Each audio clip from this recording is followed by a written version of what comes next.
Happy New Year, friends, and welcome to the Bench to Boardroom podcast, where we talk about the transition from academics to industry. I am your host, Cynthia Steele, and today's guest is Dr. Cheryl Rowe-Rendleman from the Omar Consulting Group. Cheryl is the owner and the founder of the Omar Consulting Group, and Cheryl's job is particularly interesting for those who are involved or interested in drug development, because what her group does is advise individuals and companies how to take that drug from the preclinical stage to the clinical stage and eventually to commercialization and essentially navigate the FDA regulatory process. Some of you may know that the process dictated by the FDA to get a drug from bench to bedside is incredibly involved.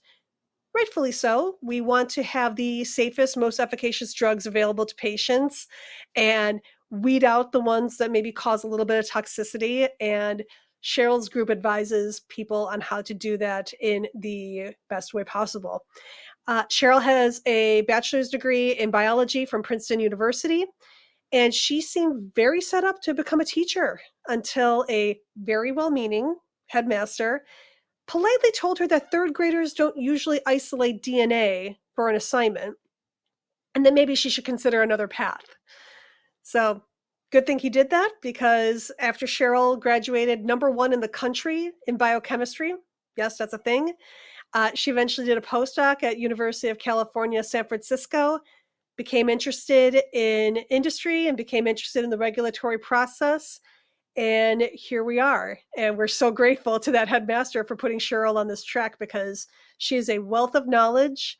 And she and I have a wonderful discussion about not only education and the importance of mentoring, but some of the very interesting ways that Cheryl has found a seat for herself at the table, including the game of golf.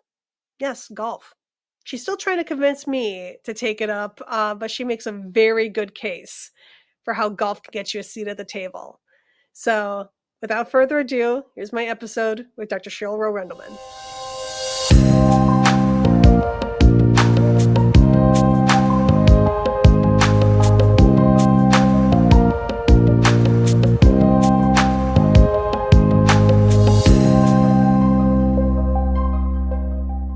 Here we go. Dr. Cheryl Rowe-Rendleman, welcome to Bench to Boardroom. It is such an honor to have you here. Thanks for having me. So for our audience who don't know you, please introduce yourself. Well, I'm Dr. Cheryl Rowe-Rendleman. Since 2006, I've been running my own consulting practice called OMAR, which stands for Ophthalmic Medical and Research Consultants. We run a practice that takes people to the FDA.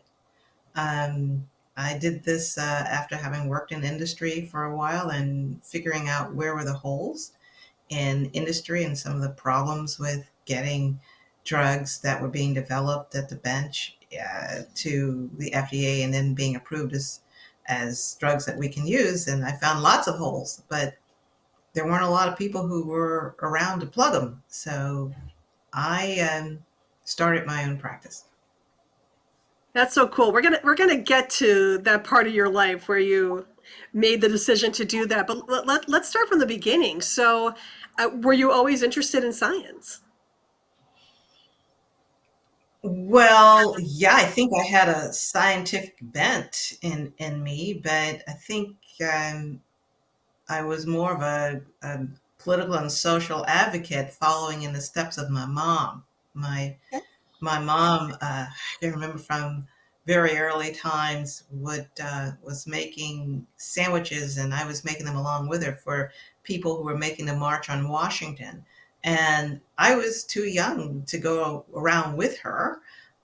She would have these meetings with these high level next generation politicians in our house. And I just thought it was cool and normal that these people were at our house having these powwows, these meetings, and all these community people were in the house. And they would give me a bottle of bubbles and I'd blow them at the meeting and have fun and things like that. I thought that was normal. So that was my trajectory. And she then became my Girl Scout leader. And then that was clearly social advocacy from a way other platform. Mm-hmm. So the science came, I guess, after I realized in school that I had aptitude. Others probably realized I had aptitude, and they started throwing at me from high school this science track kind of stuff, and I gobbled it up from the very beginning. It's what I surrounded myself with. I could relax with it. Yeah. I found that exploration of math and exploration of biology and chemistry were all things that I enjoyed doing. And it wasn't route memorization for me, it was digging deep and finding why. So as a little kid growing up in the inner city in Baltimore, that was, it was unusual, Mm-hmm. but that's what I did. Now, I agree. I was actually just thinking about that this morning, how much I appreciate history as long as there's a context. If we can see how the past fits into our present versus, but in school, it's rote memorization. Like you said, the birth and death dates of all these historical figures and the day and the year that such and such a document was signed. And, that's not, at least in my mind, that doesn't click. That doesn't spark any sort of fire. But if you can show me in a way, scientifically, mechanistically, how this happened and then this and then this and then this, it makes a world of difference. Now you've got me. Now you got me thinking. So I Yeah, love that it came from that perspective. I agree. Even my history teacher, her name was Hannah Glazer, in high school, had she called it an inquiry method of teaching history. So it really, if you knew the day and dates, that was okay. That would get you a C. Mm-hmm. But if you knew the context of why certain decisions were made, if you understood who were the parties that were in power and who was struggling at the time, that received the A. And so Wow. it was the hardest A I'd ever gotten. And Hannah, bless her heart, has just passed away this year. And those of us who passed that course actually did a memorial for her because we knew at that time, and even to this day, that this was an incredibly special way of teaching history. Wow. I use it all the time. I use it Wow. all the time. Let that be a note that high school teachers can make that much of a difference in the lives of their students that their students will have a memorial for them after they pass. Yes, That's absolutely. amazing. Wow. Absolutely. Yeah. Wow. Thank you, Ms. Glazer. That what a special woman. Yeah. Thank you for sharing that. That's beautiful. So then what was your I guess let's start with your trajectory through like college, graduate school. What was your dissertation on? How did you get into how did you start getting into ophthalmology? So I ended up after high school applying to a bunch of different schools and visiting, and settled on going to Princeton. And I came to Princeton as an engineering student because I had been bathed in all this science stuff back in high school. And I call myself a failed chemical engineer. I spent 2.5 years as a chemical engineer at Princeton when I realized, after having had a summer job, that that's not quite what I wanted to do. And that's a little late for someone to start changing their major, because you have to have had taken a language if you're a non-chemie, and other kinds of things. And I did. I changed my major and I selected an advisor. Her name was Martha Constantine Patton. And Martha was at that time implanting what we call a supernumerary eye into tadpoles to watch it link up to the back of the brain. And so that entire year that I was with her, we were looking at how nerves from the eye find their way to the central nervous system and make a connection. I was late to the laboratory, so I didn't have good hands. I had the hands and brain of an engineer, but I didn't have the hands of a biologist. So she wouldn't let me near any of the very delicate experiments. So I had to learn by looking over the shoulder of another undergrad. His name was Robert Garcia, and he was wonderful. He let me come into the laboratory at night, and I'd start doing some manipulations and help me to get my Princeton thesis off the ground. When it was time to finish the thesis, Martha had handed me off to another fellow who was a new professor, and he was looking at how the ommatidia in flies actually hooked up to the brain. I wanted nothing to do with flies. Flies are not fun models to work with. And You're I'll not. say this now because it's 40 years later, but I remember opening up the caps of the little chambers that the flies were in, and the flies would fly out. And then I realized that was a mistake and tried to get them back in. And I was not successful because all the crosses that happened that year were unexpected. First, we thought we had some horrible mutant, but it wasn't. It was because of this one thing that I had done in the laboratory. So at that point, I thought, I'll never study eyes. My career is over. I My remember. career. I remember Drosophila experiments. Of course, in my undergraduate genetics class, everyone did these, and I mean, our favorite flies were the ones with the withered wings, right? Because they didn't go anywhere. The other ones, they were everywhere. It drove us Oh my nuts. goodness. I remember coming back to that laboratory and there was like a bloom of flies, and I realized this is not what it's supposed to look like. I better collect these flies. But yeah, that was Princeton. I wrote my thesis. My And everybody had to write a thesis, so it wasn't an honors thesis or anything. You just had to write one.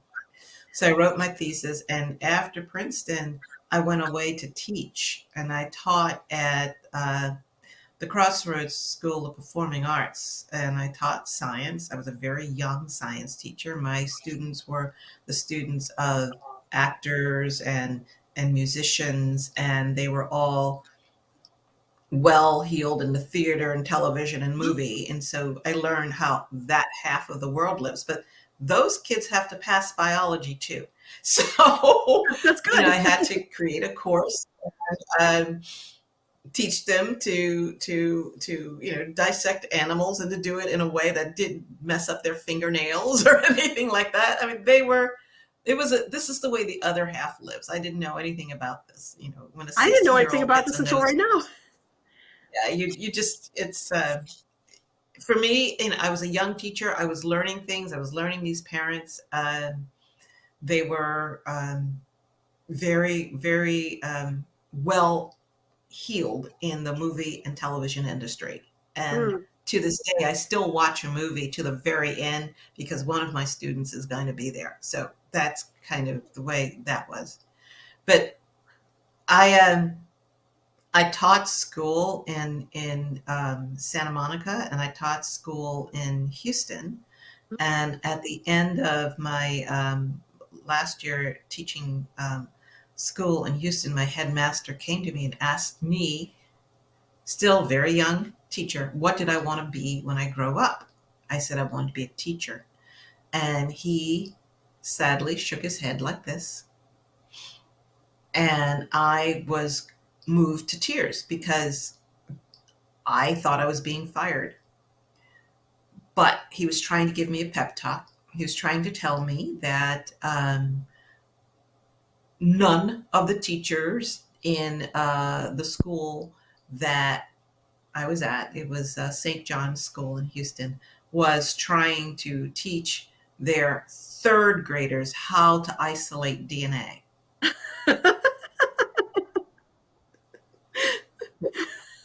But that was part of my curriculum.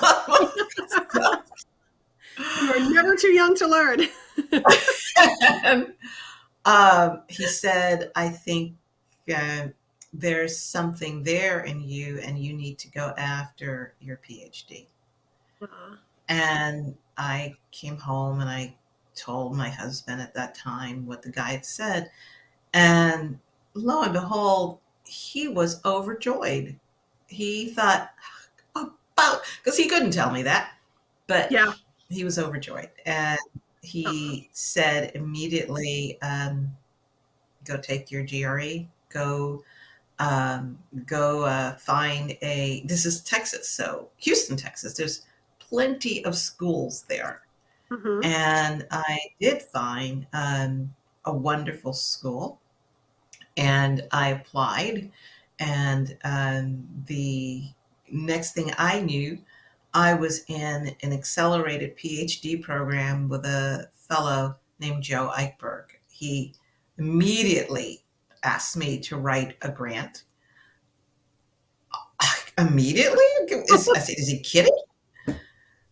And I wrote this grant to look at second messengers Mhm. and basically a continuation of what I had done at Princeton with Martha Patton. Mhm. Second messengers from nerves that allowed them to talk to one another. Mhm. Grant was granted two rounds, Wow. which paid for all of my PhD program.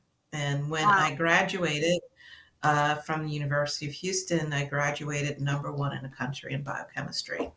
Um, Girl. and I remember that because I'll tell you the story. We were all lined up to graduate, and my advisor or the department chair, Dr. David too, and was looking at us all in the gowns, and we're all getting ready. And he says, "Oh," he says, "you got the wrong gown on." I said, "What are you talking about?" He says, "Oh, you didn't hear?" He says, you have this award. You are number one in the country. So there was this gown with this extra foo-foos and this, little, la la la's. And he said, you got to go change. And I said, I can't change. He says, why? And that's because as graduate students in Houston, it's very hot in June, we'd made a joke that we weren't going to wear anything underneath our gowns. No. Oh my God. Number one in the country in biochemistry, and you're naked under your robe. Cheryl, this is the best story I've ever heard. So what did you do? Did you have to run to the bathroom then, or? So I had to run to the school store to get a new gown. And the lady at the school store, pulled out this gown and the stole and things like that. And she said, "Take off your gown." And I said, "No, I can't take it off here in the store." And she put me behind a little thing, and she said, "Nobody could love you but your mother." And I took off the gown, I put on the little stole and the little, foo-foos, Frou-frous. and came back, and the other folks in my class, they were having the best laugh ever because they knew, that all I was wearing underneath this gown was this little green teddy. So that was This is so amazing. after University of Houston, I went over to the University of Texas Medical School, and I started working with Diana Redburn.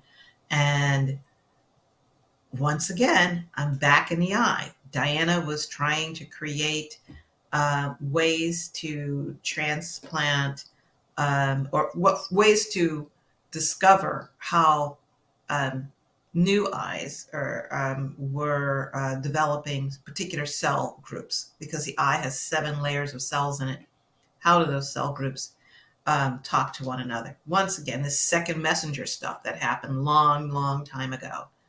Mhm. And I started making these full retinoid cultures with her.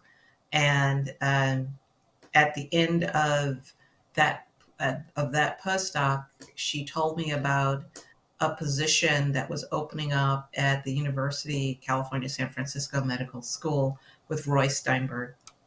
Mm. And Roy was dying of multiple melanoma, but he needed someone to take over his laboratory. And I had no idea that this was the big league. I had no idea. Little And at bit. first I said, oh, I can't take that job. And she sat me down and she says, you're taking this job.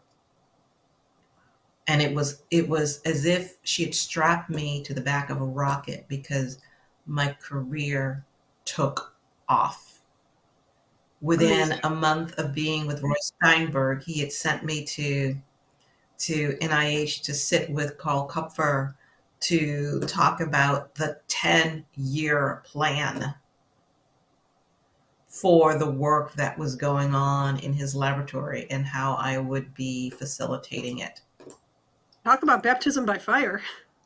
It was incredible. There were 6 other students in the laboratory, some of them senior students, some of them students from Europe, students from China. And my job was basically quality control officer because these laboratory notebooks were not being developed in a way that would be an enduring footprint. And Dr. Steinberg knew that that was something that was required. But he had so many other fights to, frontiers to be fighting on, including fighting for his life. Right. I stayed with that laboratory until it was clear to me that the faculty position that I wanted was not going to appear. UCSF and Stanford were mixing up faculty, and so I was now in the mix with senior faculty for laboratory space. But I had something that they didn't have. I had gone to a cell biology meeting, and there was this company that was presenting at the cell biology meeting about taking RPE cells, retinal pigment epithelial cells, from the back of the eye and making them immortal, and then somehow using them to treat diseases in which retinal pigment epithelial cells become aged and degenerate, such as in macular degeneration. Mm-hmm. After the talk, I went up to the chief scientific officer. His name was Cal Harley, and I said, hey, I don't think those are RPE cells. And he said, what do you mean? And I went on and I talked about all, this is what it should look like, and that's not what you've got there, and this is what you should be measuring, and you didn't measure that. And, you have a cell that is immortal, but that's not RPE like. And I think within a week, I got a handwritten letter from him asking me to come down to Geron Corporation and just have a chat, which turned into a request for an application. And I was, as I said, it was like being strapped to a rocket again. Uh-huh. I was there in this company that was doing all kinds of things involved with human telomerase, involved with aging, involved with cloning Dolly the sheep. And I was running the macular degeneration program. Oh my gosh.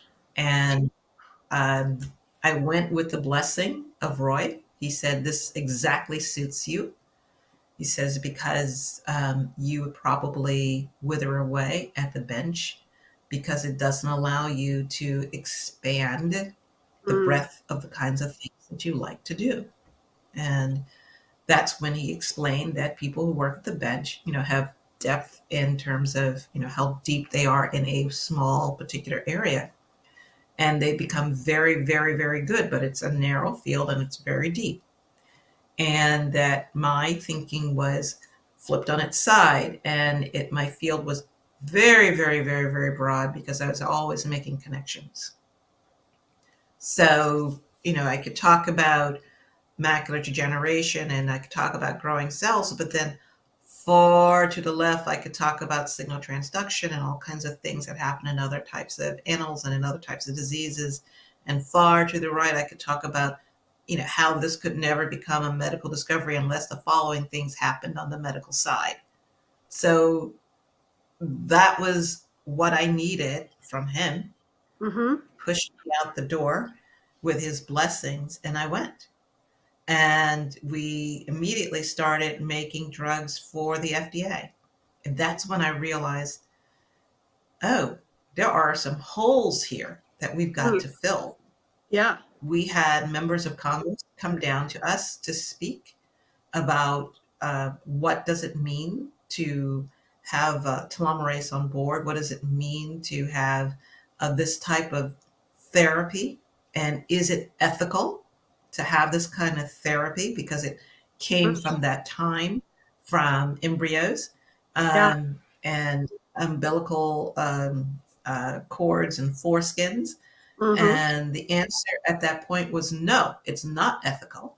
And most of that work went out of the United States to Europe. Okay. And it's all come back now, but that was that was the time. I mean, the congressman thought that we were trying to clone babies and extend the life of people who should have died I don't. I by giving. remember this time. I vaguely Do you remember remember this that? time. I remember reading stuff in the paper about this, Yeah. and even being a young person who was not 100% invested in science yet, but I had this sense this is ridiculous. Thinking that taking taking stem cells from the umbilical cord, as you say, and then using these cells to help people, that's not murder. That's not any that shouldn't be that shouldn't be considered unethical. That shouldn't even be a crossroads for anybody. This is a beautiful resource that we have. And I remember again being very young thinking, what are they talking about? That's ridiculous. So I'm amazed that you were on the forefront of that. Yeah, I was there listening and speaking to the senators and congressmen who came down to Geron Corporation. And I think I had the same reaction that you did as they asked their questions. But it also let me know that the public um, doesn't have the benefit of the background, the education, the breadth that we do as scientists. So they can be fed a conclusion that is not necessarily a conclusion that you and I would come to. And that conclusion could stick and it could wreck a field of inquiry in science. And as scientists, we have to be responsible for how we communicate our craft because not everybody that we're communicating with is a scientist. As a matter I of fact, 90% of the people that we communicate with are not scientists. I love this, Cheryl, because one of the things that I always worry about as somebody else who communicates with external stakeholders about things that are going on internally, you have to always be very careful that you're whittling down your message to a point that it's understandable, but it is still accurate. Yes. And we've all seen those headlines, chocolate's good for you, red wine's good for you, but what they don't tell you is you can't just go eat a couple of Hershey bars a day and expect that to be the fountain of youth for you, and they as many times. So actually a good story about this is with regards to weed and glaucoma, right? I mean, I'm sure you get those questions too, but when I was doing glaucoma research, there would always be one or two people, and you could always tell who they were, what question they were going to ask when they approached, just based on their whole demeanor. And they would say, talk to me about pot and glaucoma. And I would say, here's the thing though, you need to smoke constantly to lower your intraocular pressure. And usually the response was something in the realm of hold my beer, But like, no, no, no, no, no, you don't understand.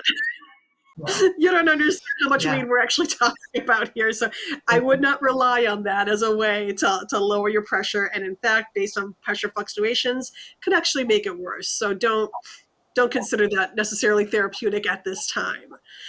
Right. But the perception's still out there. Weed's going to help your glaucoma, or chocolate's going to help you with aging and things like that. So you are spot on that it has to be accurate, but also understandable. And Yeah. thinking about it from the Yeah. public perspective, I think it puts a whole different spin on it versus the stakeholder perspective. Yeah. I agree. I Well, agree. That's I'm not sure enough of us who are in science are trained to communicate what we do, yeah. or even to write it in such a way that it's impeccable. Mm-hmm. And I guess the word unimpeachable is probably the better word, not impeccable. None of us are impeccable, but we have to. It's part of the chore Yeah. of being a scientist. I mean, look at what's going on now in the world with plagiarism and heads of universities stepping down because of very, very small impeachable acts. Yeah. You know, I agree. Actually, that's a good point. I heard recently that my alma mater, Loyola University in Chicago, is doing a speaking course. And of course, they're focusing on seminar talks, and they're talking about research based talks. And well, first of all, there's an art form for doing a 10-minute talk versus a 45 to 60-minute research seminar, right? Again, whittling down your message to an understandable point. But I also feel like there should be a spin on that as well for exactly what you're talking about. Let's take a scientific article and write a headline. Find something in a journal that you find interesting, and write up a summary as if you were writing it for a newspaper, and find a way to not make it so sensationalist that someone's going to run off and begin an entire political platform behind it, but make it engaging enough that people will be interested and want to learn more. I agree. That would I be, agree. Yeah. if anyone's listening, that's a great idea. You should write that down. So then tell us, how do Well, you so help me understand. Yeah, go ahead. I was going to say I did after leaving Geron, I went to another company to learn how to develop drugs specifically for the eye. And after that company, I went to the largest med ed company in the world, uh, Sudler and Hennessy. And that is where I really learned the art of communicating, because my role as a scientific associate and then medical director was to communicate with um, the regulatory bodies on one side, patients on the other, physicians in the middle. And it wasn't just about vision, it was about every drug that that company took on. And I learned very, very quickly that the how important it was for me to gauge what I was saying and to understand my audience, and that what I was stating might be recorded and then twisted if I wasn't careful.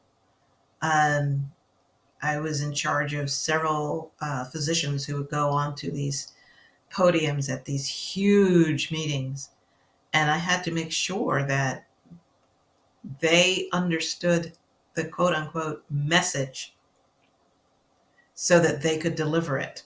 Mm-hmm. Uh, and if there were parts of the message that were scientifically unfounded, or I couldn't find or fact check it, which is something that we do now in politics, but Mm-hmm. if I could fact check part of a message, it came out of the talk. Oh yeah, And absolutely. this was, it was amazing work. It had me going around the world at least twice a year, um, ending up in different places in front of different audiences, advocacy groups, congresses, groups of physicians, and you know, creating awareness of diseases that were on the horizon versus Mm. those that were currently a threat, understanding them, diving incredibly deep into a bunch of different things. Had to work hard, but I had a bag packed at all times because I was on a plane at least once a week going someplace. That's the MSL life too, and Was the it? joke. Well, yeah, you're gone a couple of days a week on average, and the joke is like that George Clooney movie Up in the Air. That opening sequence, he just goes through the airport completely seamlessly. You get to that point where you know where the shorter TSA line is going to be. You know what shoes to wear, what not to wear. You get to the front of that line. You've got your boarding pass and your ID ready to go. Because the amateurs do not. They wait for some reason to look for their wallet when they get to the front of that line, and you're like, oh, move. You know what I mean? It's but that's a hard life. It really is. It's a very hard life, and you have to literally keep your wits about you the entire Mhm. time. Yeah. And it's I can't say I didn't enjoy it because the things that I was exposed to, that was just rare company, Hmm. incredibly rare. Um, but it was hard, and I was raising a son at the time, and I was missing some of the best years of his life by being on the road that much. And that career gave way to me starting Omar Consulting so that I could pull back and have some more me in it. Yeah. Wow. So you take all this knowledge that you've gained, and you decide to start your own company. So I mean that to me that sounds terrifying. To say no, I'm gonna set out on my own. What was that Yeah, like for you? it's terrifying. It was terrifying. I Yeah. cried. Yeah, I cried. Aw. Um, I knew that you can only raise the child once, and I wasn't conflicted about that. I knew that I needed to be there for this son, this marvelous black man to grow up and to take his position. Very, very smart kid. And I was losing out. I was letting other people do that. He needed someone to be there at the junior high school to say, oh, so you didn't do your homework last night? I thought we made time for that. Yeah. And to do that in front of his teachers and to let him know that I was on the same page. Hmm. So I I thought about this very hard about how to do this. I knew that I had um, developed a set of skills from having submitted so many NDAs, and then on the other side worked in med ed on so many drugs that were approved but were not getting off the ground because they hadn't made the right type of communications to the FDA, or phase 4 programs hadn't been done. Um, so I went to my accountant, and he brought me to his lawyer, and he started teaching me about how I could indeed start a business. I had been working industry, so I had a little cash. He told me that you've got to invest in yourself first. And I didn't know what that was. And he said, look, I do your taxes. You can do this. And I did that. I did that much. And then the lawyer created my articles of incorporation. We were incorporated initially in California as an S corp, and I had secured my first contract, which was a company I had worked with previously that was having a little trouble getting an NDA out the door, Mhm. a new drug application. And I knew where the bones were. I knew how to get in and knit together the different sections of the application so that it made a cogent story for the FDA. And it wasn't hard for me. And I could do it part time. Ah, Hmm. So I did this and I realized I've got time for other clients. And I can still see my kid at the beginning, middle, and end of the day if I wanted to. So these folks made me work on site mhm. in California. I would do that, and I would go home and I'd make sure my kid was doing fine, started his homework. Then I'd go to my other site and I would work. There wasn't any Zoom like this. I couldn't work. Right. Yeah. And I was doing this and feeling really fulfilled. And that was the thing that made me very happy. Like, not just I'm smiling happy, but happy from the inside out that I was really doing something that made a difference to me and it made a difference to others. Um, I started to get to know my colleagues at the FDA. They started to get to know me. Um, I started doing continuing education and regulatory affairs. Um, and before I knew it, that's what I was doing for a living. And very intentionally, I started building the practice. At first, it was just little California companies. And then I started stretching out to companies across the United States. Then we moved to New Jersey and I had tackled the Route 1 corridor Mhm. and New York. And then I was introduced to a company from Japan. And um, I had to learn Japanese. I had to sit there in the company and I was running the clinical development program. I was going to Japan, once every 4 months to speak to my higher ups. Oh, It yeah. became very clear to me that I could do this and that Yeah. it was not onerous. And each time I did a new project, I felt, um, each project has its own challenges, and I felt that I had enough in the pot here. I had enough here to be able to look at their challenges honestly and to provide an outside perspective that was appreciated. I love that. And I love how you mentioned you feel happy from in here, not Yeah, just, you're not just smiling because if anyone asks any of us, how are we doing? Good. Fine. Just I could be dying on the inside, but no, no, I'm fine. I'm fine.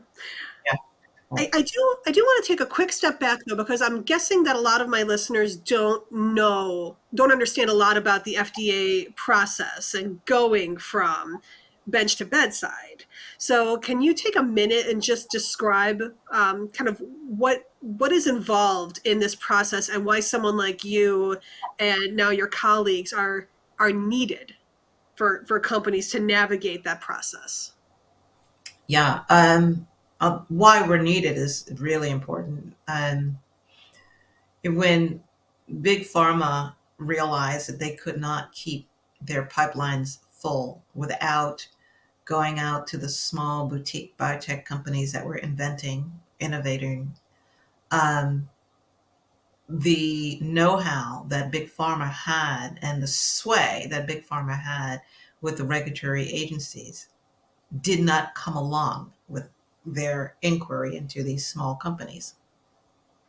So these small companies would make these deals with big pharma with no idea of how to move their innovative bench research to a level of development that was de-risked so that you could anticipate that it would become a successful drug. And it was only at that de-risked stage that big pharma would actually pay off or take your drug and continue up the line to the FDA. And there are many, many steps, interactions with the FDA that have to happen in order to de-risk a project. So when you're working at the laboratory bench and you're happily labeling your test tubes and you're running the same experiment on the same instrument over and over again, and you've got this animal model that seems to be working, um, some of the steps that fall away for you because you do it so often might be extremely important in communicating what you've done to the FDA. So it's important to make sure that as you get to the point where you believe that there may be a here or a therapy here, the amount of detail one must take in demonstrating each of your steps.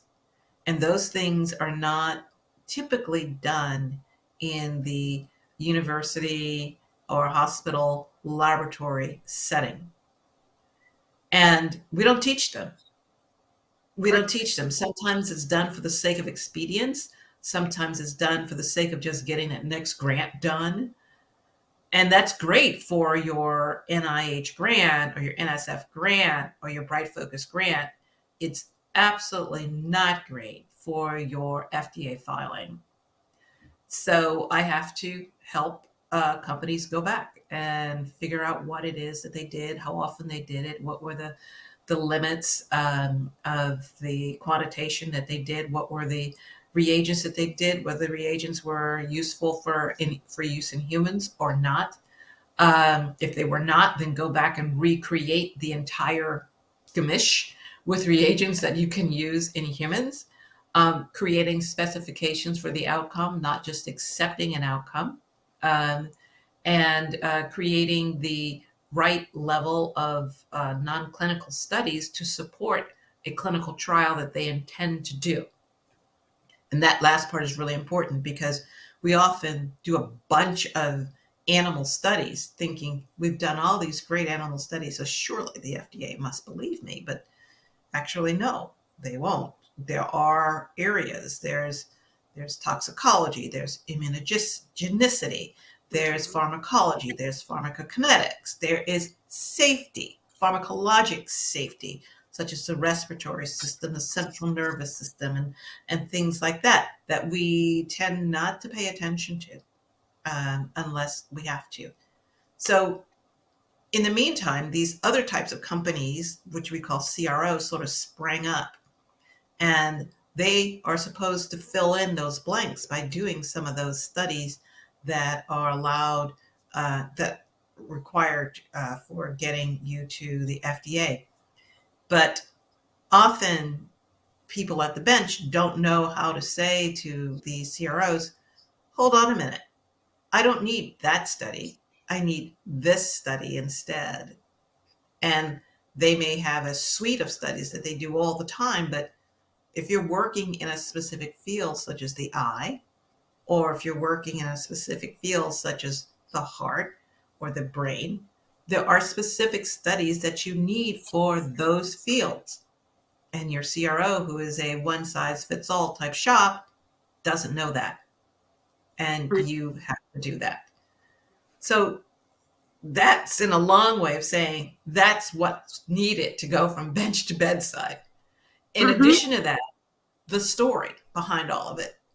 What is the story? Can you knit a story from the beginning to the end such that, say, investors might want to take a chance on you Mhm. before Big Pharma takes your de-risked program that you spent years and millions of dollars on. So, Right. Right. No, that's a perfect summation of all of it. Um, and you're absolutely right. One would not normally think that if you're putting an eye drop in, you should look at the kidneys and make correct. sure everything's all kosher in there, check the liver, the thymus, the thyroid, the ovaries, everything to make sure that it's all Absolutely. okay. You wouldn't think Absolutely. that, but you You wouldn't have think that. to. Yeah. And thank God that we do. I've had this discussion with many senior investigators saying it's just an eye drop. Yeah. And that's when I realized I have to go back to the beginning with them and talk about, well, let's talk about what's happened with eye drops. So, if someone's listening right now and they say, that sounds really cool, a trainee or a postdoc, junior faculty, and they think, wow, that sounds really neat. What could they start doing now, do you think, if they're interested in a role, either as a consultant like you or even just learning more about the FDA regulatory process? Where could they look to get some more information and figure out if Sure. this is So for them? if they're interested more in the FDA process, the FDA has been given a mandate to communicate its process to the public. So the FDA has an enormous website of information, and that information is so huge that one could get lost in it. I would suggest that they would look at one of the FDA courses for small businesses and take it. Um, I put a tickler on my calendar for a small business course from the FDA to take one at least once a week. Now, that's not saying I do it once a week, but every week I'm reminded that I'm missing something at the FDA if I don't take one of these courses. Then there is an association called RAPS, and I think it's called the Regulatory Affairs Professional Society, RAPS. RAPS trains people very, very early and young in their career on regulatory affairs in different areas of regulatory affairs. You might be interested in drugs, biologics, devices. You might be interested in writing, or you might be interested in some other form of executing the regulatory affairs process. RAPS is an organization that you join. And once you join, and I guess you pay your $100, you are exposed to once again, a library of information and an online discussion set that teaches you about your craft and your field. They also have an annual meeting that you can go to. But most importantly, they have accredited coursework for you. And I just told this to one of my friends who has been working behind the bench. I guess I've known her now for 30 years, and she wants to leave the bench. She doesn't know how to do it. And I said, I suggest that you look at quality.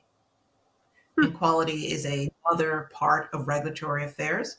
And she says, what's that? And I said, it's what you've been doing, but not being paid for. And her eyes lit up, and I sent her to RAPS, and I said, I need you to take the course for quality professionals, and I need you to pass it. And when you pass it, you can take it back to your work and say, I now have this credential as a quality affairs professional. I've been doing this work for you for the last 30 years anyway. I want you to match it with pay parity for other quality affairs professionals, or I'm going to leave.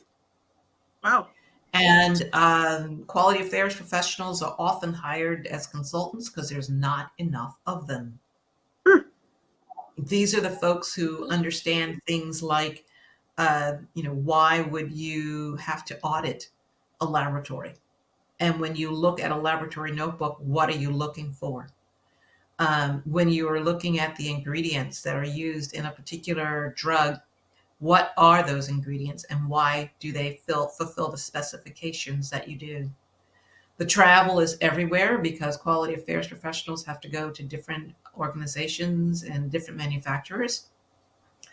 The first time I did any quality is I was sent off to look at a manufacturing plant in Neuchâtel, Switzerland, to understand why you can create um, uh, this particular biologic in a cell processing plant, and Hmm. how you could do that without there being any human serum anywhere.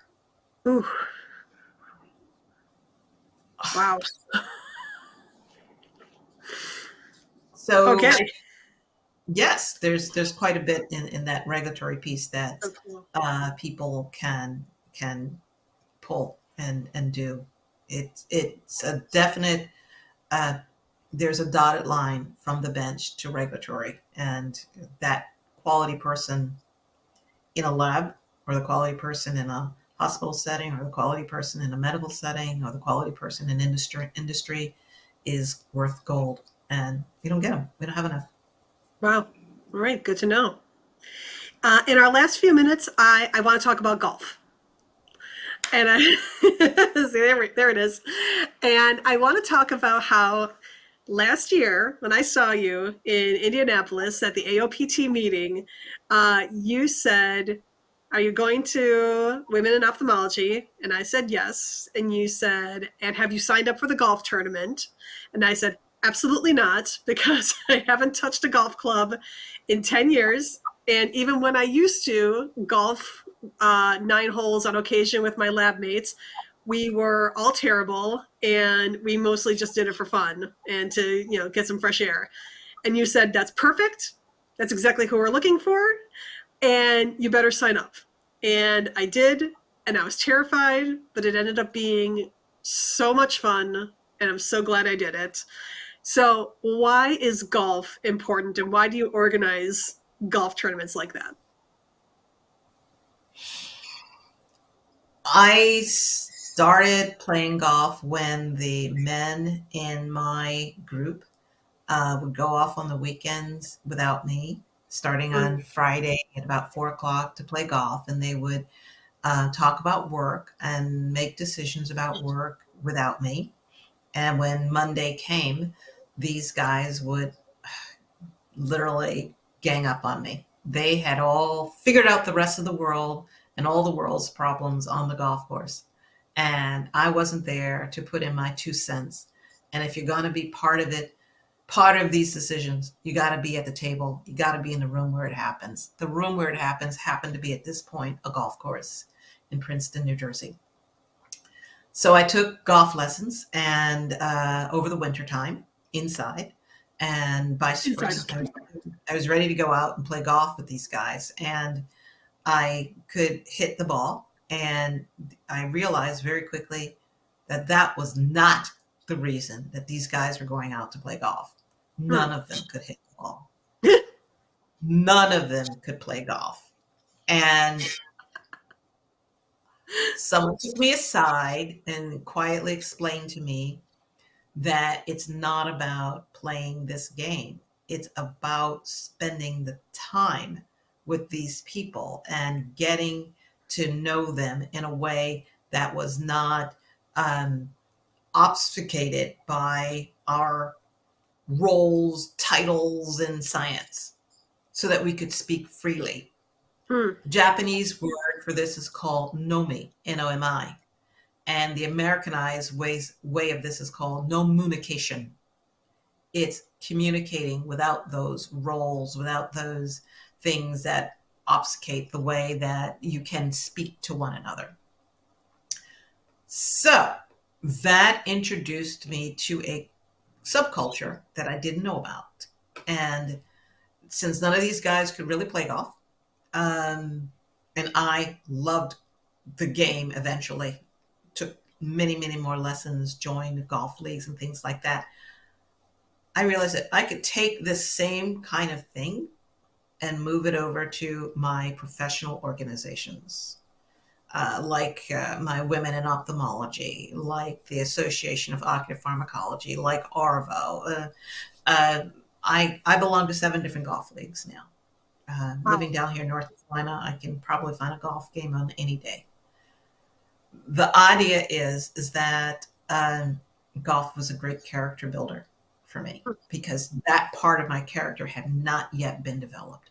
I did not know how to communicate with someone who was outside of my level. I did not know how to listen and empathically and understand what were the reasons behind why a particular boss was making types of decisions. I might have thought a person was an awful person until I learned to play golf with him. Or I might have thought a person was a great person until I learned that he cheated at golf. Those things tell you a lot about what you need to know to navigate the world with those people in your sphere. So, along with that, and along with the idea of playing against the golf course and not against another person, just in nature, playing against the golf course, understanding your craft, learning the physics of golf, all of that appeals to the scientific end of me. The engineering part of my golf clubs, um, it had me 100% hooked. Um, it's now part of my household budget that I have money for golf balls because I'm going to lose them. So it's part of the game. I'm going to lose them. Mm-hmm. Uh, and I invested in my first real set of golf clubs only about 6 years ago. And I've been playing since 2011. So this is something that I have found has opened so many doors. At Princeton, I went back and I joined their golf club for this reason. I was speaking with an alum, soon to be an alum, a young girl who was part of Navy ROTC, and her commanding officer had asked all of the graduating class to come out and play golf with them. It's a black woman, and she was frightened because she says, I don't know how to play golf, and my entire cohort's going to be there, and I'm behind the 8 ball already. What should I do? And I said, come with me. I'll teach you. And that was such an aha moment for me that this young woman was going to experience what I had already experienced, that her cohort was going to go off on this golf course. They're going to make decisions without her, and she was never going to be in a room where it happened. So she needed to learn and to enjoy. And she's a wonderful woman. And she plays still. And at the annual Princeton alumni Friends of Princeton Golf event, I always look for her Uh, because that was a beginning, truly a teachable moment, just to make sure that she was in the room where it happened. wow. It's interesting, and I think especially for women, we always have this perception when we're in a new area, we're in uncertain territory. We assume that everyone knows what they're doing. And I did it to you, when you asked me to play golf, I said, "Oh God, are you joking? I absolutely not." And you said, "No, no, no, you don't get it." And you Yeah, yeah, explained to me it's not about the golf, first of all. Second of all, we're going to have good people, but we're also going to have total newbies, and we're just out to have fun, and we're going to play best ball, so or scramble, so wherever the best ball lands, the closest ball, that's where you play from. So thank God if you hit into the water, you hit into the rough, you don't have to go into the trees to look for it. It's right. okay. Yeah, But that's another reason why I wanted to start this podcast, is because trainees, can look at a woman like you, and you have your own consulting firm, and You're very careful with what you say, and you just totally seem like you have it together. And I feel like every single person I've interviewed, you can get that perception like, oh, she's got it together. And what I love sharing are those stories, like what you talked about with your graduation gown, or Yeah, like we all started in the same place. We yeah, we all did. had, the moments where we snuck food home from a buffet because we were broke, or the first time we ever stayed in a really nice hotel and we were like, oh my God, I don't belong here. They're going to figure out that I don't make any money at all and they're going to kick me out. We all have those moments. And so you follow your passions as you get older, and then you end up in this space. But it's not that we start knowing Yeah, that this is where we're going to end up. We all start in the same place. And I think, and how you describe golf is a perfect example of exactly that. yeah. So the last question I'm going to ask you, because I didn't get to it in the beginning, but my other big equalizer question that I ask everybody: when you were studying and you had your NSF grant and in your graduate work, the days that were really rough, what was your forget this, I'm giving this up and I'm going to run away and this is what I'm going to do?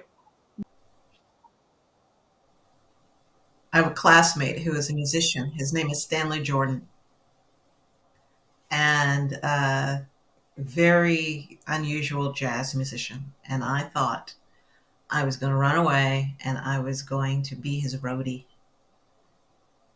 I was going to be his, I wasn't, there was no amorous thing there at all.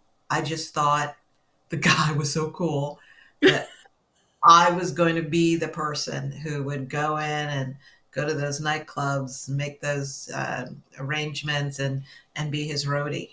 Mm-hmm. When we were in college, Stanley Jordan was playing at a nightclub in New York called Dangerfield's, like Rodney Dangerfield. Mm-hmm. We were too young. We were too young to go in. So we stood with our noses pressed up against the window at Oh, Dangerfields while Stanley played. And it was right there. I went, I'm going to be in there. I'm going to do this for him. that's how I'm going to But get into the club. I'm going to carry an amp and that's how I'm going to get in. yeah, yeah, I thought that was what I was going to do. That's awesome. I could honestly talk to you all day, Cheryl, but I know you have a lot to do today, as do I. But this was just wonderful. Thank you so much for coming on and sharing your story and just giving us a really fantastic way to kick off this new year with this episode. I genuinely I'm appreciate so it. honored to be able to kick off the new year with your viewers. Thank you so much. Thank you, Cheryl. And yeah, where if people want to learn more about the Omar Consulting Group, where can they find you? Sure. So I have a website. It's www.omarconsultants.com. And on that website, you can find a little button where you can push to write, ask me a question, info at Omar Consulting, and I will respond. Wonderful. They can also find you on LinkedIn, right? Oh my goodness. Of course, you can find me on LinkedIn. I have a full profile there. Cheryl L. Rowe-Rendleman on LinkedIn. Yeah. Cheryl, thank you so much. And it was a joy. We have to have you come back at some point. Thank you. Thank you so much, Cynthia. Thank you. Thank you so much again to Dr. Cheryl Rowe-Rendleman for her time today, some of the fabulous advice that she gave. And thank you all so much for listening, and we'll see you next time.